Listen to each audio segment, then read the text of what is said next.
അസ്സലാമു അലൈക്കും വറഹ്മത്തുള്ളാഹി വബറകാത്തു. നമ്മളൊക്കെ ഒരുപാട് വസ്ത്രത്തെ ഇഷ്ടപ്പെടുന്ന ആളുകളാണ് അല്ലേ? വാഹനങ്ങളിലൊക്കെ സഞ്ചരിക്കുമ്പോൾ നമ്മളങ്ങനെ വസ്ത്രത്തിൻ്റെ ഷോപ്പൊക്കെ കാണുമ്പോൾ, ഡ്രസ്സിൻ്റെ ഷോപ്പൊക്കെ കാണുമ്പോൾ നമ്മളങ്ങനെ നോക്കും. പുതിയ മോഡൽ വന്നിട്ടുണ്ടോ? അതിന് പുതിയ മോഡൽ വന്നിട്ടുണ്ടെങ്കിൽ ഇൻഷാ അല്ലാഹ് വാങ്ങണം. അങ്ങനെയൊക്കെ നമ്മൾ വിചാരിച്ച് നടക്കുന്ന ആളുകളാണ്. പ്രത്യേകിച്ച് കേരളീയർ. വസ്ത്രത്തോട് വല്ലാത്ത മുഹബ്ബത്താണ് അല്ലേ? അപ്പോൾ ഇത് ഏത് സ്വപ്നത്തിൻ്റെ വ്യാഖ്യാനമാണ്?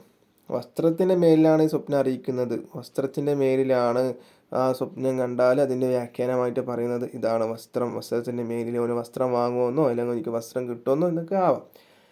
അപ്പോൾ ഇത് ഏത് സ്വപ്നം കണ്ടാലാണ് ഇതിൻ്റെ വ്യാഖ്യാനം ഇങ്ങനെ വരുന്നത് എന്നുള്ളതിനെ കുറിച്ചാണ് സംസാരിക്കാൻ വേണ്ടി പോകുന്നത്. മരത്തിൻ്റെ ഇല സ്വപ്നം കണ്ടാലാണ് ഇങ്ങനെയുള്ള വ്യാഖ്യാനം വരുന്നത്. പ്രത്യേകിച്ച് സ്ത്രീകൾ ഇങ്ങനെയുള്ള സ്വപ്നം കാണാൻ സാധ്യത കൂടുതലാണ്. കാരണം സ്ത്രീകൾ രാവിലെ എഴുന്നേറ്റ് അടിച്ചു വാരുന്നവരാണ്. ഇപ്പോൾ രാത്രി ഉറങ്ങുമ്പോൾ ചിലപ്പോൾ നാളെ രാവിലെ അടിച്ചു വാരണ്ടേ, വീടിൻ്റെ മുറ്റത്ത് മരങ്ങളൊക്കെ ഉണ്ടെങ്കിൽ എത്ര ഇലകളൊക്കെ ഉണ്ടാകും എന്നൊക്കെ ആലോചിച്ചിട്ട് ഉറങ്ങുന്ന സ്ത്രീകളായിരിക്കും പല സ്ത്രീകളും. അപ്പോൾ അവർ അങ്ങനെ ആലോചിച്ച് ഉറങ്ങുമ്പോൾ നമുക്ക് ചിലപ്പോൾ ആ സ്വപ്നങ്ങൾ കാണാൻ സാധ്യത കൂടുതലാണ്. കാരണം നമ്മൾ എന്ത് കാര്യം വിചാരിച്ചിട്ടാണോ ഉറങ്ങുന്നത്, അപ്പോൾ അതുമായി ബന്ധപ്പെട്ടിട്ട് അധികം ആളുകളും സ്വപ്നങ്ങൾ കാണാറുണ്ട്. ഇത് പല രൂപത്തിലുണ്ട് കേട്ടോ. ഇല മാത്രം കാണുന്നതിന് വ്യാഖ്യാനം മാറും.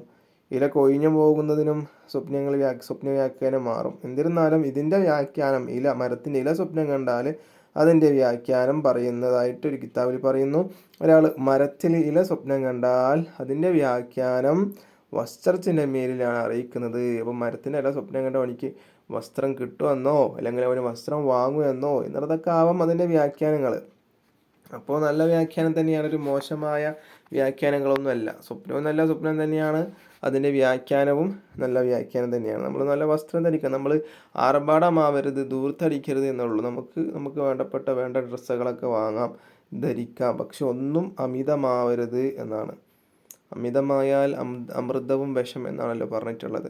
അപ്പോൾ മരത്തിൻ്റെ ഇല സ്വപ്നം കണ്ടാൽ അതിൻ്റെ വ്യാഖ്യാനം അത് വസ്ത്രത്തിൻ്റെ മേലിലാണ് അറിയിക്കുന്നത്. ഇൻഷാ അല്ലാഹ് അടുത്ത വീഡിയോ ആയിട്ട് വീണ്ടും കാണാം.